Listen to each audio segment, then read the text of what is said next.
ওয়াকফ সংশোধনের নামে এই বিল হবে, ওই গোটা কুড়ির মধ্যে থেকেই একজন উঠে চেয়ারটা ছুঁড়ে প্রথম মার। কেন তুই দেশের সংবিধানের বিরুদ্ধে কথা বলছিস? কিন্তু আমাদের তো কেউ নেই বাপ, আমাদের তো কেউ নেই, সব হাতছাড়া করে ফেলেছি।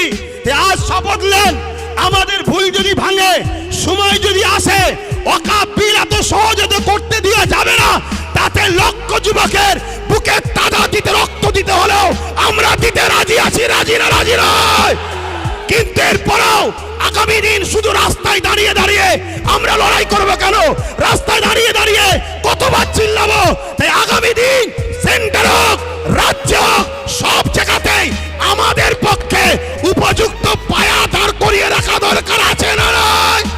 আছে না নয়? অঙ্গীকার করছেন তো নাকি? অঙ্গীকার তো নাকি? আল্লাহকে সাক্ষী রেখে হাত তুলে বলেন, মুনাফিকি নয়, আল্লাহকে সাক্ষী রেখে বলেন।